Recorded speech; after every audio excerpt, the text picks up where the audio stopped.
एक हुक्मनामा जारी किया जाता है। उस हुक्मनामे को हम पढ़ेंगे। एस्तर की पुस्तक 3 अध्याय, उसके 13 वचन को पढ़े हम। 12 और 13, 12 वचन से पढ़ते हैं। यो उसी पहले महीने के 13वें दिन को राजा के लेखक बुलाए गए और हामान की आज्ञा के अनुसार राजा के सब अधिपतियों और सब प्रांतों के प्रधानों और देश देश के लोगों के हाकिमों के लिए चिट्ठियां एक एक प्रांत के अक्षर में। हाँ, अभी रुक के बेटा, जब मैं आपको इशारा करूं तब आपने पढ़ना। अब मुझे थोड़ा बोलने का मौका दिया जाए। अभी यहां पे लिखा, राजा ने अलग अलग अधिपतियों को, अलग अलग प्रांत के प्रधानों को बुलाया और चिट्ठियां लिखी गई। वो हुक्मनामा, वो चिट्ठी लिखी गई। हाँ जी, पढ़ेंगे बेटा आगे क्या है। एक एक प्रांत के अक्षरों में, एक एक प्रांत के अक्षरों में। जैसे मैंने बताया कि अगर पंजाब के लिए लिखनी है तो पंजाबी में, अगर केरला लास्ट स्टेट केरला के लिए लिखेंगे तो मलयालम में है, उड़ीसा के लिए लिखेंगे तो उड़िया में है, तमिलनाडु के लिए लिखेंगे तो तमिल में है। ऐसे हमारे देश के अंदर बहुत सी भाषाएं हैं और उन्हीं अक्षरों में वो चिट्ठियां लिखी गई। हाँ जी, और एक एक देश के लोगों की भाषा के में राजा शेयर्स के नाम से लिखी गई। और एक एक देश की भाषा में राजा कश्यर्स के नाम से लिखी गई और उनमें राजा की अंगूठी की छाप लगाई गई। देखिए, वो अंगूठी जो राजा ने हामान को दी हुई थी और उसमें राजा की अंगूठी की छाप लगाई गई। हाँ जी, राज्य के सब प्रांतों में इस आशय की चिट्ठियां हरकारों के द्वारा भेजी गई। अब यहाँ पर एक शब्द और आ गया जिसके ऊपर हमें गौर करने की जरूरत है। दोबारा पढ़ते हैं इन शब्दों को बेटा। राज्य के सब प्रांतों में, राज्य के सब प्रांतों में इस आशय की चिट्ठियां, इस आशय की चिट्ठियां हरकारों के द्वारा भेजी गई। हरकारों के द्वारा। किसके द्वारा? ये हरकारे कौन है? कई बाइबल के अंदर कई एक शब्द ऐसे हैं जिन शब्दों का हमें अर्थ नहीं पता। हम पढ़ते हैं उनको, कई बार पढ़ते हैं उनको, लेकिन अर्थ पता नहीं। हरकारे, जिसको पता वो हाथ उठाए।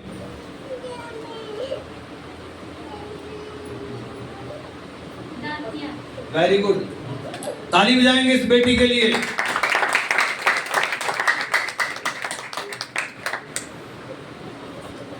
हरकारे, हरकारे शब्द जो इस्तेमाल किया गया वो आज के टाइम में डाकिया है,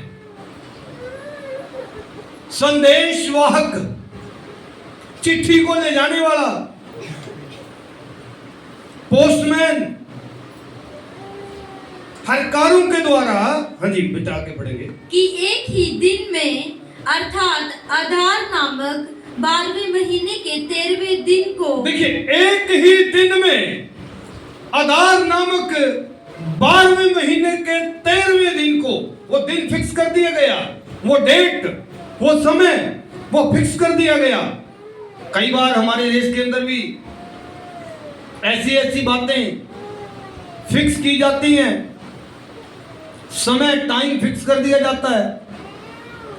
कई बार तो वर्ल्ड लेवल पे कुछ बातें ऐसी हुई हैं कि जिसका समय फिक्स कर दिया गया और जब घटना बिल्कुल नजदीक आई तो पता चला वो तो हुआ ही नहीं, वो तो हुआ ही नहीं। ये संसार के अंदर ऐसा होता है। हाँ जी, पढ़ेंगे बेटा। क्या जवान, क्या बूढ़ा, क्या जवान, क्या बूढ़ा, क्या स्त्री, क्या स्त्री, क्या बालक, क्या बालक, सब यहूदी, सब के सब कौन? यहूदी। अब समझना, मसीहों की बात है। अभी मसीहों के भी पीछे हमारा देश बहुत हाथ पांव धो के, मैं कहूंगा पूरी तरह से नहा के पीछे पड़ा हुआ है, पूरी तरह से। लेकिन जो सच्चे मसीह हैं वो कभी नहीं डरते, वो भगवान ही मारते। मैं आपको एक बात बताऊं, छोटी मुझे एक बात याद आ गई। आपको पता हमारे देश के अंदर कोरोना फैला, अभी फिर कोरोना की अफवाह उड़ाई जा रही है, क्योंकि बिहार का इलेक्शन जीतना है। कोरोना की अफवाह उड़ाएंगे तभी तो जीत पाएंगे हम लोग।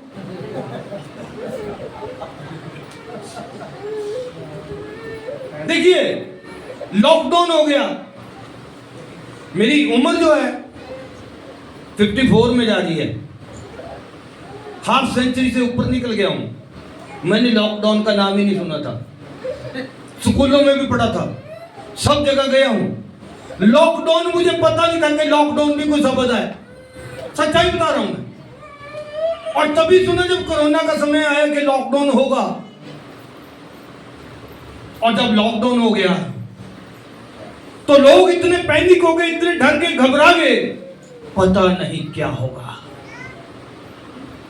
मेरे पास एक पास्टर की कॉल आती है और पास्टर मुझे फोन करके पूछता है, पास्टर जी पास्टरों का क्या होगा? अरे भाई पास्टर धर्मेंद्र तो जॉब करता है, जैसी कैसी सैलरी मिल जाती है, मुझे तो सैलरी भी नहीं मिलती कहीं से। चिंता तो मेरी है ज्यादा।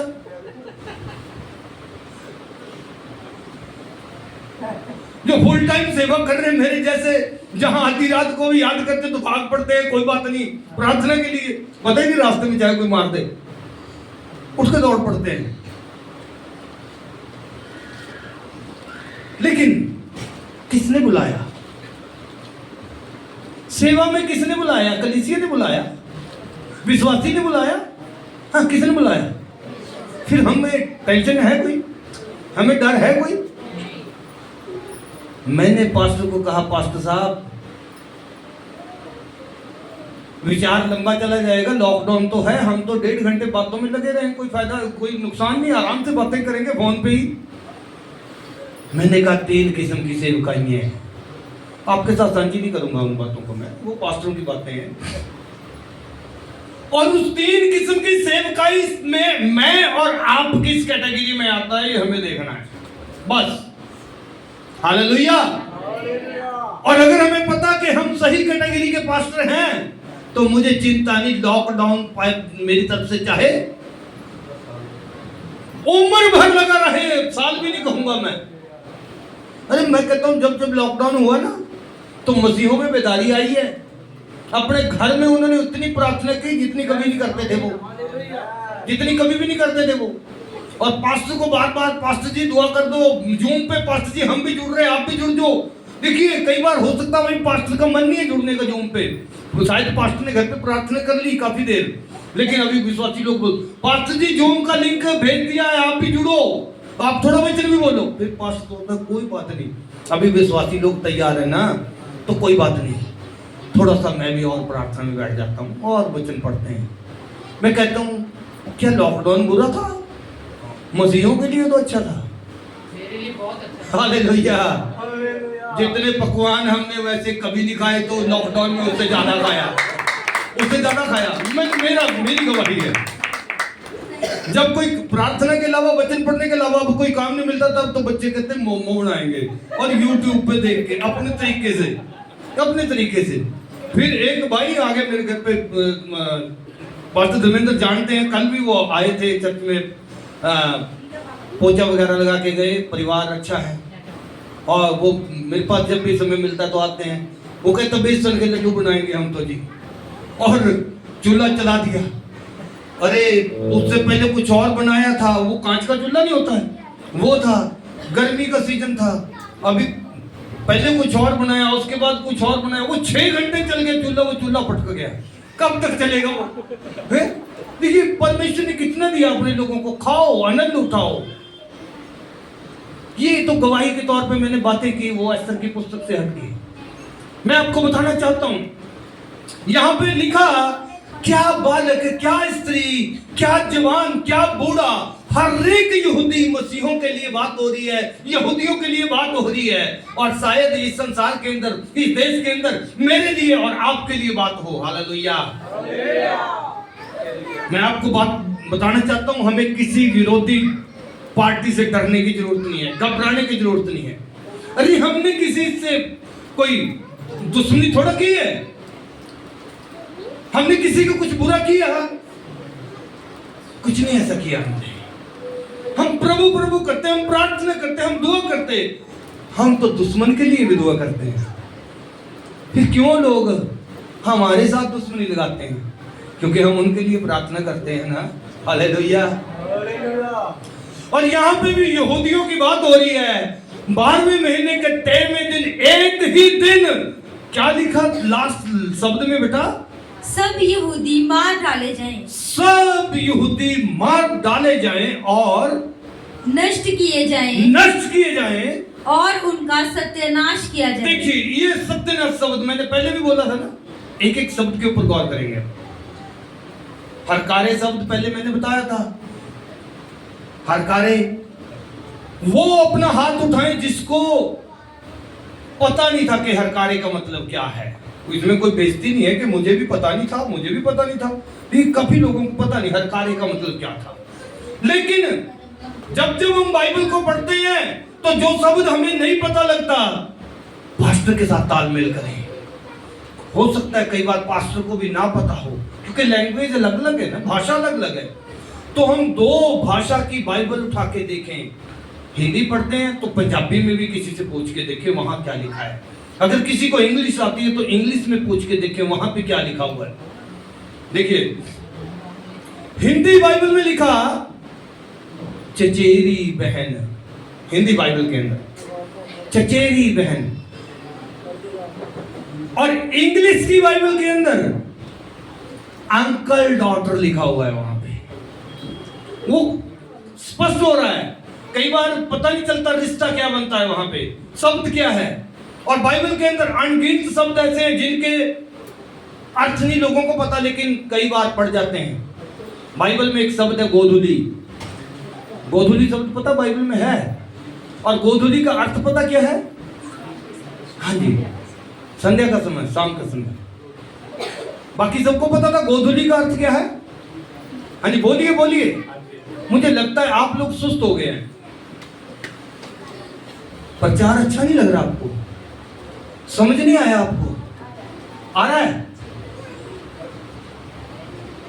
गोधुली का अर्थ पता था सबको? जिसको नहीं पता अपना हाथ उठाए। मुझे पता नहीं था, सबसे ज्यादा लोगों को पता नहीं था, एक बहन को पता था। हमें इन शब्दों का पता होना चाहिए। गोधुली क्या है? बाइबल में एक शब्द है लपटी, है जकरिया की पुस्तक में है। लपटी का अर्थ पता है क्या है? जिसको पता अपना हाथ उठा दो। लपटी। बाइबल के अंदर बहुत से ऐसे शब्द हैं जिनके अर्थ ही नहीं पता, हमें नहीं पता। लपटी एक डंडा है, लंबा डंडा बांस का, बहुत लंबा डंडा, जो एक आग के अंदर इस्तेमाल किया जाएगा। आग को जलाने के लिए, आग को ठीक करने के लिए जब आग लगाते हैं ना, तो कोई चीज नहीं जल रही, उसको जलाना या उस जलती हुई चीज में से कुछ निकालना, निकालने के लिए वो लपटी, एक लाठी कहेंगे उसको, वो लपटी है। देखिए, ऐसे ऐसे कुछ शब्द बाइबल में हैं जो हमें पता नहीं है, लेकिन उनका अर्थ पता होना बहुत जरूरी है। हालेलुया। अब यहां पे लिखा सत्यानाश। अब मैं आपको एक एग्जांपल देता हूं। एक कॉकरोच देखा सबने? कॉकरोच जानते हैं ना? एक कॉकरोच भागता है ऐसे, और हम बच्चे को बोलते हैं, वो दिख कॉकरोच जाता है, उसको मार। और बच्चा क्या करता है? वो जुत्ती उठा के उसको मार देता है। अभी जुत्ती उठा के जैसे उसको मारता है तो कॉकरोच मर जाता है। अभी कॉकरोच सिर्फ मरा है। क्या हुआ है? मरा है। लेकिन एक बार किसी बच्चे को कहा, अरे वो देख कॉकरोच जा रहा है, वो कहता है अभी कॉकरोच का क्या हो गया? सत्यानाश कर दिया। वो उसके अंग शरीर कुछ पता ही नहीं चला, हड्डी पसली कहां गई। और यही हुक्मनामा जो है यहूदियों के लिए जारी किया गया। समझे, एक जब मैं वचन को पढ़ता हूं, जब मैं बाइबल को पढ़ता हूं, तो मैं इन शब्दों पे गौर करता हूं। क्या मंजर होएगा, क्या समय होएगा, क्या घटना होएगी वो जब ऐसा हुक्मनामा जारी हो गया। देखिए परमेश्वर के बच्चों, वहां लिखा, क्या बालक, क्या बच्चे, क्या बूढ़े, क्या जवान, क्या स्त्री, क्या पुरुष, हर एक यहूदी का सत्यानाश कर दिया जाए, नष्ट कर दिया जाए इसको। और एक ही दिन, उस दिन कितना बड़ा कत्लेआम हो सकता है, सोच सकते हैं ना। वो हुक्मनामा जारी किया। अब तीसरे अध्याय से चौथे अध्याय में जब हम आते हैं तो एस्तर उपवास में बैठती है। हालेलुया। एस्तर अब उपवास करती है। 4 अध्याय उसके 15 और 16 वचन को जब हम पढ़ते हैं, वहां पे लिखा है उपवास की घटना। जी। तब एस्तर ने मोर्दके के पास ये कहला भेजा, तू जाकर शूशन के सब यहूदियों को इकट्ठा कर। देखिए, शूशन के सब यहूदियों को क्या कर लो, इकट्ठा करो, और तुम सब मिलकर मेरे निमित्त उपवास करो 3 दिन रात, ना तो कुछ खाओ और ना कुछ पियो। अब मैं उपवास के बारे में भी आपको बताना चाहता हूँ। हम लोग अलग अलग कल्चर से प्रभु में आए, और जब हम उपवास रखते थे तो हम 9 दिन के उपवास रखते थे, और उस उपवास के अंदर आलू रच के खा लेते थे, साथ में दही भी खा लेते थे, फिर सेब मिल गया वो भी खा लेते थे, केले मिल गए वो भी खा लेते थे, और कहे उपवास में है। अरे भाई, जीवन भर रखूंगा ऐसा उपवास में, मैं जीवन भर ऐसा उपवास रखने के लिए तैयार हूं। हाँ जी, हाँ, हम ऐसे उपवास रखे, मैं गलत तो नहीं हूं? हाँ जी, उपवास है। मैंने श्रीमती को लेके बहुत देता था पहले। वो सरगी खाई है जी, सरगी बोलते थे ना। देखिए, लेकिन एस्तर ने उपवास के अंदर एक खास बात कही, 3 दिन 3 रात ना तो कुछ खाना और ना कुछ पीना है, सिर्फ और सिर्फ प्रार्थना करके परमेश्वर को पुकारना है और परमेश्वर को याद करना है। परमेश्वर हमारी शुद्धि लेगा। हालेलुया। देखिए, उपवास किसको बोलते हैं हम? वो नहीं भरपेट खा लिया और बोला उपवास है जी। उपवास एस्तर ने रखा। मैं कहता हूं, अगर हिम्मत जुटाई जाए तो पानी भी ना पियो। और जब मैंने 7 दिन के उपवास रखे, इससे ज्यादा नहीं रख पाया। देखिए, जितनी मर्जी बड़ी बातें मार लो, कोई फायदा नहीं है। मेरा परमेश्वर तो जानता है ना बातों को। मैं 20 दिन, 21 दिन, 40 दिन नहीं रख पाया कभी भी। 7 दिन तक रखे हैं, लेकिन कोशिश होती थी कि पानी की घूंट तब पीऊंगा जब ये गला बिल्कुल मुझे कहेगा कि अब तो सूख ही रहा है, तो एक घूंट पानी की पी के तो गला गीला किया। प्रभु, मैं इंसान हूं, मैं उपवास में तो हूं, लेकिन खाऊंगा नहीं कुछ भी। चाय तो मैं वैसे नहीं पीता था। कुछ लोग चाय पीते, लिक्विड है, कोई डर नहीं है, पी लेते हैं। मैं कहता हूं ऐसा कुछ नहीं है। वचन में लिखा है, वचन कहता मनुष्य केवल रोटी से जीवित नहीं रहता। हम भरोसा रखें परमेश्वर के पर, विश्वास रखें।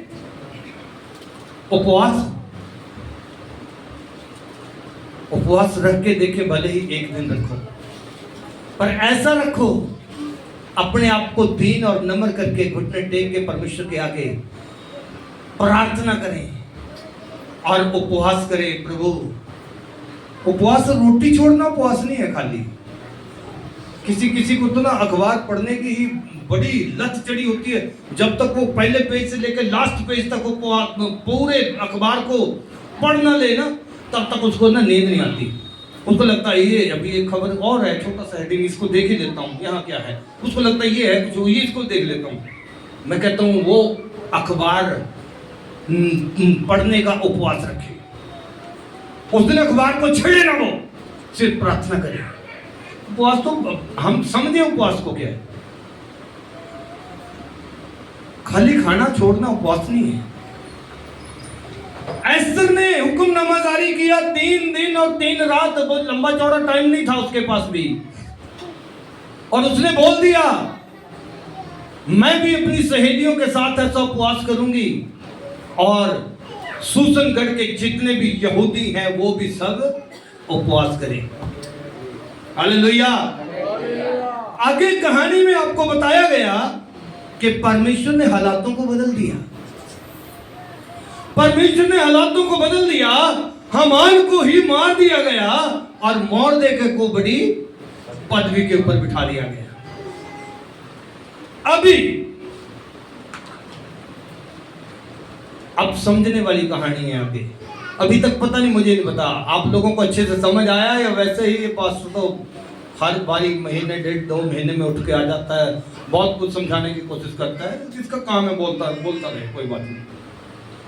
लेकिन अभी कुछ खास समझने की बात है, और मैं चाहता हूं वो अगर यहां आ गई ना, तो आज के बाद हमारे जीवन के अंदर कुछ होने वाला है, आज के बाद हमारे इलाके के अंदर कुछ होने वाला है। हालेलुया।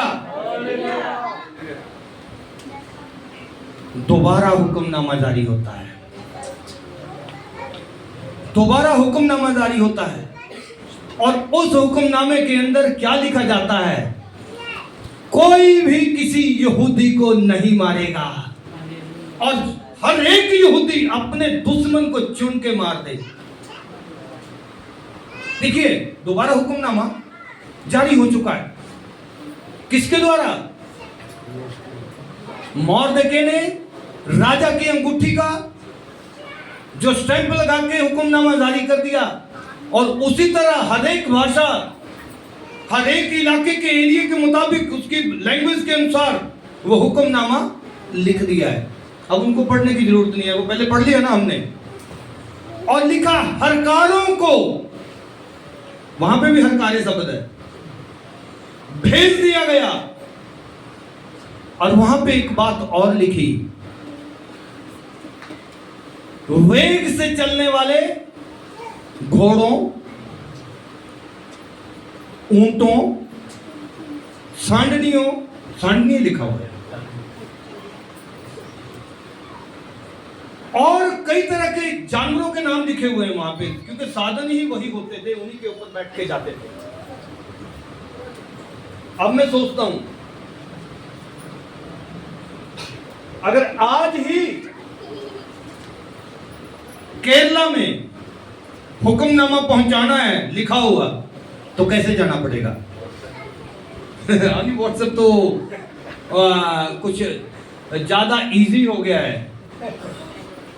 तो जाना कैसे पड़ेगा? कि संदेशवाहक को देके भेजना, चिट्ठी देके कैसे जाएगा वो?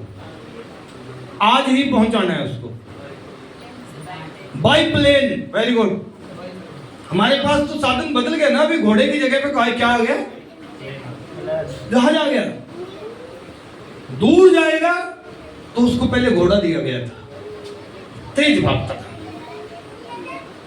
और उससे दूर जाएगा तो उसको ऊंट दिया गया, उसका कदम लंबा होता है, उससे थोड़ा नजदीक है, और उससे और नजदीक है तो उसको शायद सांडनियों के ऊपर, गाय सांडनी होते ना, उसके ऊपर भेज दिया गया। और अभी अलग अलग ढंग से वो हुक्मनामे देके उनको भेज दिया गया। अब मैं आपको बताना चाहता हूं, शैतान जो है मेरे लिए, आपके लिए और संसार के हर एक मनुष्य के लिए मृत्यु का हुक्मनामा जारी कर रहा है। जो समझने वाली बात है, शैतान हर एक मनुष्य के लिए मृत्यु का हुक्मनामा जारी कर रहा है, जो हामान ने जारी किया था। अब आप समझिए, हामान शैतान का रोल अदा कर रहा है वहां पे। हामान जो है ना, किसका रोल अदा कर रहा है? शैतान का रोल। और वो हुक्मनामा जारी कर दिया। परमेश्वर अपने लोगों से प्यार करता है, प्रेम करता है, परमेश्वर ने अपने लोगों की पुकार को सुन लिया और यीशु मसीह को पृथ्वी पर भेज दिया। यीशु मसीह को पृथ्वी पर भेज दिया, एक भी इंसान पाप के हाथों ना मरे। जो विश्वास करेगा वो बचा लिया जाएगा, लिखा ना। अभी उस जगह पे मोर्दकै काम करता है। मोर्दकै उस हुक्मनामे को जारी करता है। देखिए ये हुक्मनामा बदल गया है मृत्यु का, जो हमान ने लिखा था। अब जो विश्वास करे वो बचा लिया जाएगा, इसलिए ये चिट्ठी हर जगह पहुंचा दी जाए। हालेलुया। आज वो चिट्ठी मेरे और आपके हाथ में है। हर कार्य मैं और आप हैं। लोगों तक मुझे और आपको पहुंचना है। अब सवाल ये आता है, 12वें महीने के 13वें दिन का हुक्म है। याद है ना दिन तारीख सबको? कौन सा? 12वें महीने के 13वें दिन। दिसंबर। और हो सकता है वो दिसंबर था। अभी तो दिसंबर बोलते ना हम, वहां तो आधार नाम लिखा हुआ है। पुराने महीने वो ऐसे थे, लेकिन आज के टाइम में दिसंबर, 13 दिसंबर क्रिसमस का महीना था। देख लो, याद ध्यान से जरा। क्या तो खुशी थी और क्या एक दुख का समाचार था। लेकिन अभी अगर हो सकता है, मान लो अगर इस घटना को कहें दिसंबर के ही पहले हफ्ते में यह हुक्मनामा बदल दिया जाए, तो यहूदियों को कितनी बड़ी खुशी हो। आप सोच सकते हैं। मैं सोचता हूं उनके घर में रोटी नहीं बनती होगी, खाना नहीं पकता होएगा, शायद प्रार्थना प्रार्थना प्रार्थना कर रहे होंगे, प्रभु बचा ले, प्रभु हमें नहीं पता कैसे बचेंगे हम, लेकिन आप बचा सकते हैं। लेकिन अब जिनके हाथों में वो चिट्ठी दे दी गई, अगर वो 13 तारीख की बजाय 14 तारीख या 15 तारीख को पहुंचे तो क्या होएगा? आप समझना इस बात को। 13 तारीख, 13 को तो कत्लनामा हो जाएगा, कत्लेआम हो जाएगा। और अगर चिट्ठी के जो ऑर्डर निकले हैं कि कत्लेआम नहीं हो, वो ऑर्डर लेके जो पहुंचने वाला मनुष्य है, जो हरकारा या डाकिया या संदेशवाहक है, जो वो 13 की बजाय 12 को पहुंचना चाहिए था, ताकि वो कत्लेआम टल जाए। और वो 14 को पहुंचे या 15 को पहुंचे तो क्या हो जाएगा? कत्लेआम हो जाएगा। समझ आ गई आपको? हो जाएगा ना। तो आज ये चिट्ठी, ये संदेश मेरे और आपके हाथ में है। हमें लोगों के पास जाना जो पाप में है, जो मरने पे है, और हम नहीं पहुंचे तो कब शैतान उसको ले जाएगा, मर जाएगा, वो कत्ल हो जाएगा। परमेश्वर के बच्चों, अब मैं आपसे सवाल पूछना चाहता हूं। हम मसीह में आए, प्रभु में आए, बड़े आनंदित हैं, हम बड़े खुश हैं, लेकिन लेखा देने के लिए परमेश्वर के पास जाना होगा। अब लेखे में पूछा जाएगा, मेरी बेटी कितने आत्माओं को बचाया है, मेरे बेटे कितने लोगों के पास वो संदेश पहुंचाया जो तेरे हाथ में दिया था मैंने। हम क्या कहेंगे? मैं तो प्रभु जी चर्च में बैठ के बस वचन सुनता था, मैं चर्च में बैठ के मैं तो बस प्रार्थना करती थी, मैं तो प्रार्थना योद्धा थी। देखिए, हम समझे इस बात को। अब मैं आपसे सवाल पूछना चाहता हूं। मोर्दकै समझो राजा के पद पे है, अगर कोई सही टाइम पे संदेश नहीं पहुंचाएगा, मोर्दकै उससे सवाल पूछेगा कि हाँ जी क्यों नहीं पहुंचा, आप टाइम पे क्यों नहीं पहुंचे। और अगर वो किसी भी तरह का कोई किंतु परंतु करे, क्या उसको जीवित छोड़ दिया जाए, जिसकी वजह से एक स्टेट के इतने लोग मर जाएं क्या राजा उसको जीवित छोड़ेगा? बोलिए बोलिए, समझ आ रहा है आपको? क्या राजा उसको जीवित छोड़ेगा? आज मेरे और आपके हाथ में एक एक स्टेट को दिया, एक एक एरिया को दिया, बलौंगी को दिया, दाऊं को दिया हमारे हाथ में परमेश्वर ने। ये छोटी छोटी जगह, लंबी चौड़ी जगह नहीं, वहां तक हमें पहुंचाना है उस बात को, परमेश्वर के वचन को वहां तक हमें पहुंचाना है। अगर हम नहीं पहुंचाएंगे और वो लोग पाप में मर जाएं और वो लोग पाप के अंदर नष्ट हो जाएं, तो लेखा कौन देगा? मुझे और आपको देना पड़ेगा। मुझे और आपको लेखा देना पड़ेगा। एस्तर की पुस्तक सिर्फ हमें उपवास करना नहीं सिखा रही, एस्तर की पुस्तक हमें सिखा रही है कि हम लेखा देने के लिए भी तैयार हों। आज मेरे और आपके हाथ में परमेश्वर ने अपना वचन थमाया है, मेरे और आपके हाथ में परमेश्वर ने अपने वचन को ठहराया है।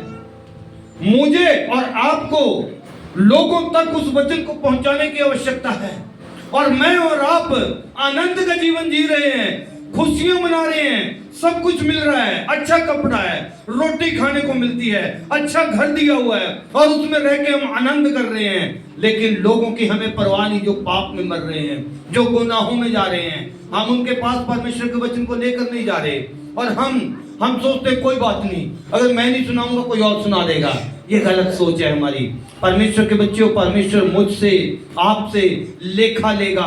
आज मैं और आप परमेश्वर के लिए वो हरकारे हैं, वो संदेश वाहक हैं, और वो संदेश, वो चिट्ठी, वो लेटर, वो संदेश परमेश्वर ने मेरे और आपके हाथ में दिया हुआ है।